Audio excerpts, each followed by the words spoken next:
Hi quiz, tara at samahan niyo kami na gumala at mag-ikot-ikot dito sa Shibuya.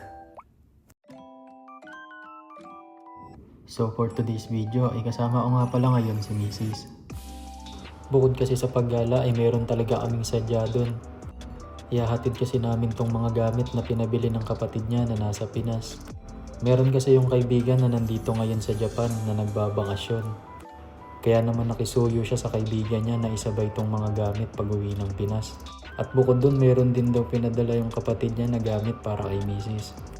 Kumbaga magpapalitan lang sila ng padala. Yung isa galing sa Pinas at yung isa naman ay galing dito sa Japan. So ayun nga at nandito na kami ngayon sa station at sasakay na kami ng train.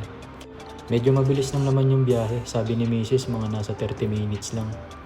Hindi na nga ako nakapag-video sa train dahil bukod sa bawal ay siksikan na yung mga tao. Rush hour na kasi nung pumunta kami.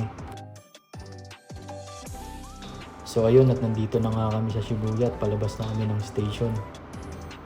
Kita mo yan, ganda ni Mrs. no? At nandito na nga kami ngayon sa Shibuya's Crossing. Ayun kung mapapansin nyo no, sobrang daming tao. Halos karamihan sa kanila may mga hawak na camera. Mga cellphone na pang video. Halos karamihan kasi dyan mga turista.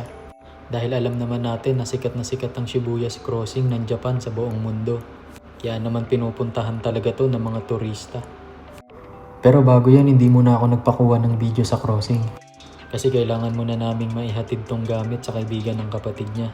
Kaya sabi ko pagbalik na lang tsaka niya ako kunan ng video. So ayun kaya una naming pinuntahan yung hotel ng kaibigan ng kapatid niya. Dito lang din kasi banda yon sa Shibuya. So ayun at nandito na nga kami. Sa labas na lang kami naghintay para iabot tong gamit at pagkatapos ay umalis na rin kami. Saglit lang naman kami naghintay at naiabot na rin namin ang gamit at nakuha na rin namin yung pinadala ng kapatid niya. At pagkatapos ay dito na namin sinimulang mag-ikot-ikot. Eto at dala ko na rin pala yung pinadala ng kapatid niya. Grabe, ang sarap maglakad-lakad dito. Hindi ka talaga maboboring dahil punong-puno ng city lights yung paligid. Tsaka iba-ibang lahi rin makikita mo mga foreigner. Karamihan sa kanila mga vlogger din. At ito, tamang lakad lang kami ni Mrs. Ine-enjoy lang namin yung bawat madadaanan namin. Kahit saan ka nga mag-picture dito ay talagang napakaganda. Lalo na pag ganito yung mga background mo. Grabe, solid ng lugar na to. Kaya yung payo ko sa mga gustong pumunta ng Shibuya, itry nyo pumunta ng gabi dahil napakaganda rito kapag gabi. Mas buhay na buhay yung paligid dahil sa mga billboards at city lights. Gaya nito.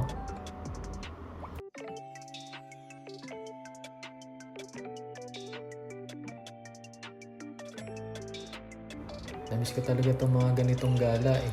Ngayon na lang ulit kasi nakagawa ng video dahil busy nitong mga nakaraang buwan.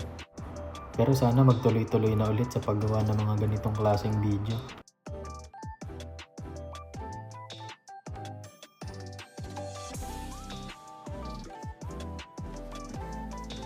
At eto na nga ang pinakahihintay ng lahat no. Ready na yung mga yan na tumawid dito sa Shibuya's Crossing.